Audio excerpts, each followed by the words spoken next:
and it got real spicy and real saucy in Orlando at the Cheez-It Bowl. Illinois, South Carolina. Bret Bielema versus Shane Beamer. Let's break it down. So the TV didn't quite get right what Bret Bielema was doing to make Shane Beamer so mad. And I think when you get the context of it, you understand better why the argument is happening. So for those who don't know, there was an incident in, I believe it was the third quarter or the early fourth quarter. There's an Illinois player injured near the South Carolina sideline. Bret Bielema comes over to take a look at his player and make sure he's all right. As the trainers are tending to the player, Bret Bielema then addresses the South Carolina sideline by holding both arms out like this. And Quint Kessenich, who's a sideline reporter, said that it was like the officials do when they're substituting, which in a lot of games this year, you've seen a lot of gamesmanship involving when an offense substitutes, a defense will take a bunch of time to substitute, try to get a delay of game penalty on the offense. But that's not what Bielema was referencing. That's not what he was referencing. But Shane Beamer went berserk, had to be held back from going after Bielema. So what Bielema was referencing, and I went back and watched it this morning. Mm-hmm. South Carolina ran a trick play on a kickoff where ball was kicked into the end zone, return man makes the T-bar signal, which if you've watched a bunch of college football games, and you and I have the luxury of seeing some of these games in person, and you don't see this shot on TV all the time. But usually when there's a kickoff into the end zone, a lot of times you will see the return man go like this, which means I'm going to down it in the end zone. It's going to be a touchback. And you'll see players on the kickoff return team also do this, which is a signal to the guys on the kickoff coverage team. Hey, we're going to kneel on this. No need for all of us to run into each other at 25 miles an hour. So that's what that is. And Bielema explained this after the game. Like, it's a signal because that is like the kickoff. And it's why the NFL changed the kickoff. A lot of injuries happen on the kickoff because that's where people get the biggest head of steam and run into each other. So it's a way for players to avoid that collision when it doesn't need to happen. And so that is what the South Carolina return man did. But then he caught the ball, which is within the rules because that's not a fair catch signal. So if you make a fair catch signal and do that, then it's a penalty on you. But it's not against the rules. And everybody pointed this out. So he catches the ball. He throws it laterally to Nick Harbor, who then runs down the left sideline. That's what Bielema was mad about because he considered that an ethical breach. And Shane Beamer has come out and said, hey, I'm not unethical. That's not against the rules. I've never been called unethical before in my life. And so that's where the conflict is. That's why Bielema was mad.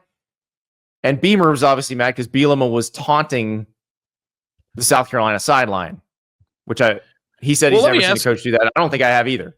Let me ask you this, because like there is this thing of like, and I remember we got into this after the Ohio State, Oregon, Dan Lanning, 12 men on the field thing. Is there a line for you between within the rules, but also unethical, or is it just if it's within the rules, do it? Like, I think there's certain things like develop organically, which is what this T-bar signal has developed organically. I think it probably needs to be codified into the rule book, which would allow this situation to not happen. Because like I have no problems. I think that coaching, legitimately, like the job is to design and do things to get as many yards and score as much as possible. So if it's within the rules, I think unethical is the wrong word. Like I don't think what Dan Lanning did was unethical. I thought it was smart, right?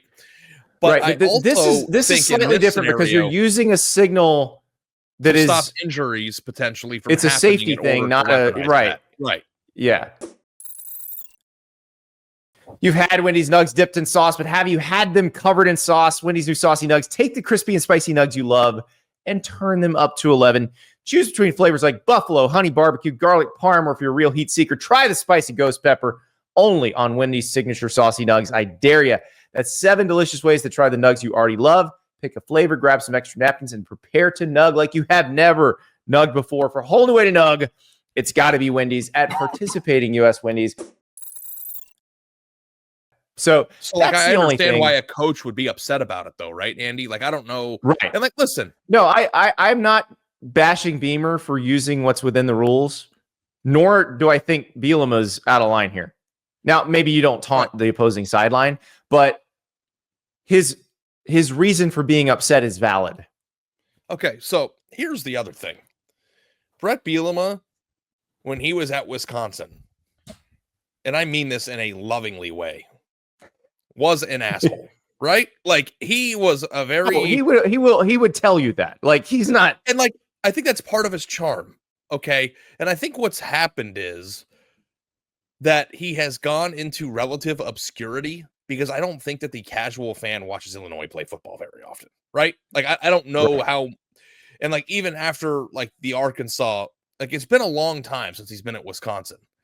But like, I actually think that this sport needs as much personality and as much, character. Well, it's interesting because you're talking about both of these coaches, Bret Bielema and Shane Beamer.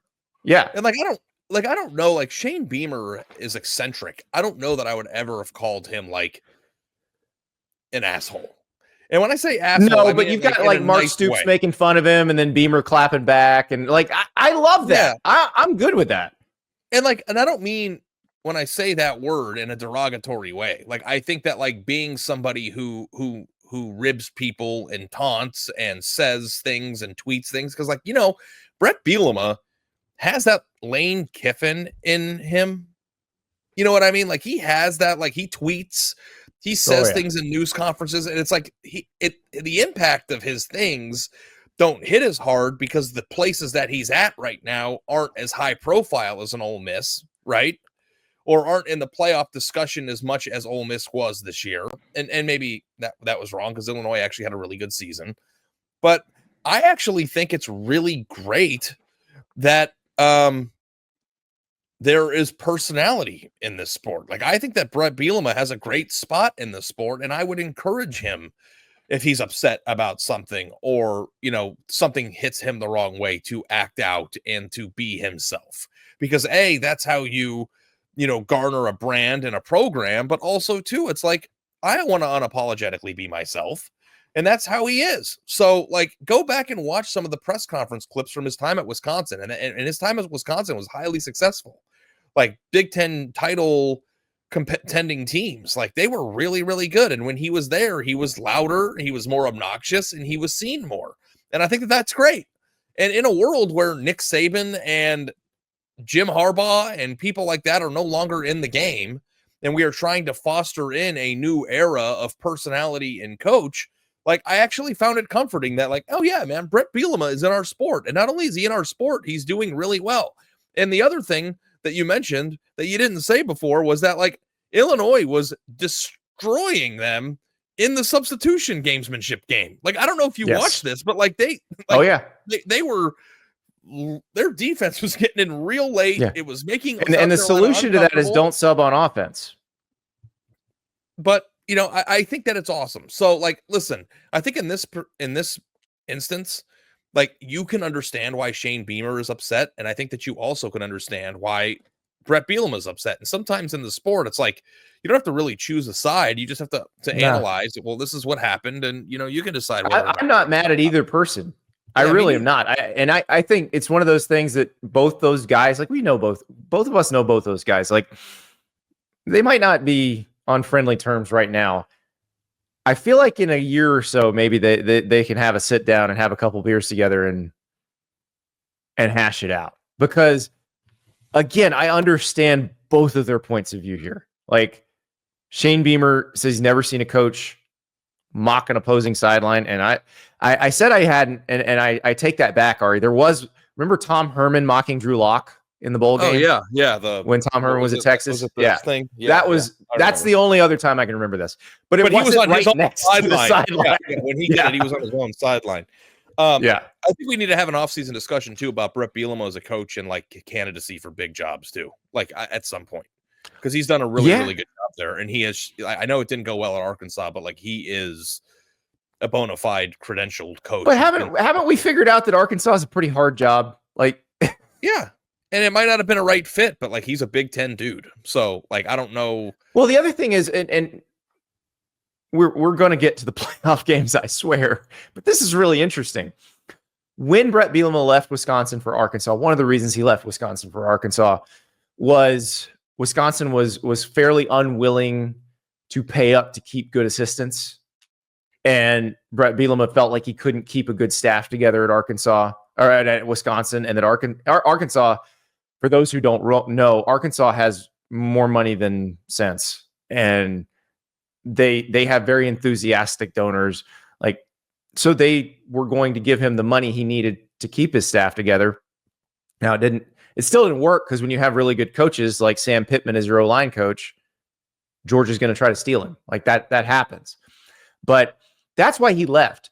Like the Wisconsin of now, where they're a Big Ten team, a top half of the Big Ten money-wise program, not where they are right now under Luke Fickell, but money-wise, the Wisconsin of now, he would have never left.